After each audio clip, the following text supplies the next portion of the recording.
the realization of prosperity. It is granted only to the heart that abounds with integrity, trust, generosity, and love to realize true prosperity. The heart that is not possessed of these qualities cannot know prosperity, for prosperity, like happiness, is not an outward possession, but an inward realization. The greedy man may become a millionaire, but he will always be wretched, and mean, and poor, and will even consider himself outwardly poor, so long as there is a man in the world who is richer than himself. Whilst the upright, the open-handed and loving will realize a full and rich prosperity, even though their outward possessions may be small. He is poor who is dissatisfied, he is rich who is contented with what he has, and he is richer who is generous with what he has.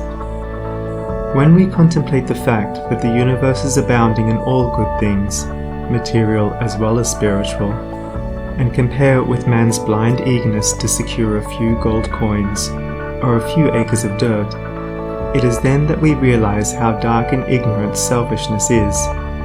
It is then that we know that self-seeking is self-destruction.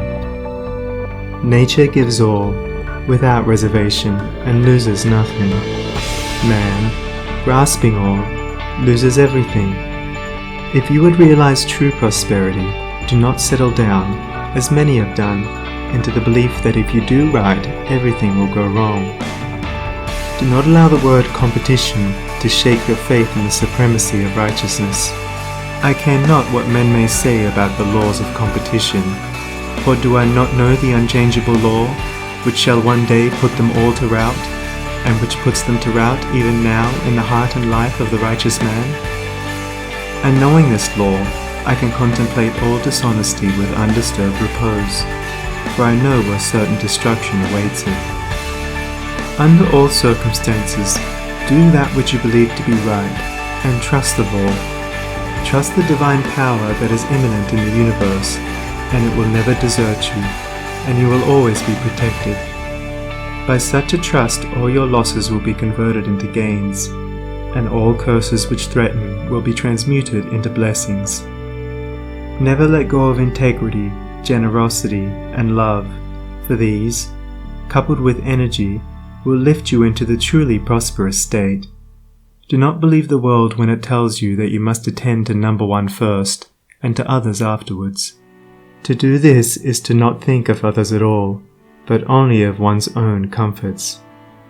To those who practice this, the day will come when they will be deserted by all, and when they cry out in their loneliness and anguish, there will be no one to hear and help them. To consider oneself before all others is to cramp and warp and hinder every noble and divine impulse. Let your soul expand. Let your heart reach out to others in loving and generous warmth, and great and lasting will be your joy, and all prosperity will come to you. Those who have wandered from the highway of righteousness guard themselves against competition. Those who always pursue the right need not to trouble about such defense. This is no empty statement. There are men today who, by the power of integrity and faith, have defied all competition, and who, without swerving in the least from their methods, when competed with, have risen steadily into prosperity, whilst those who tried to undermine them have fallen back defeated. To possess those inward qualities which constitute goodness is to be armored against all the powers of evil, and to be doubly protected in every time of trial. And to build oneself up in those qualities is to build up a success which cannot be shaken, and to enter into a prosperity which will endure forever. The white robe of the heart invisible is stained with sin and sorrow, grief and pain, and all repentant pools and springs of prayer shall not avail to wash it white again. While in the path of ignorance I walk, the stains of error will not cease to cling. Defilements mark the crooked path of self, where anguish lurks and disappointments sting. Knowledge and wisdom only can avail to purify and make my garments clean. For therein lie love's waters, therein rests peace undisturbed, eternal and serene. Sin and repentance is the path of pain. Knowledge and wisdom is the path of peace.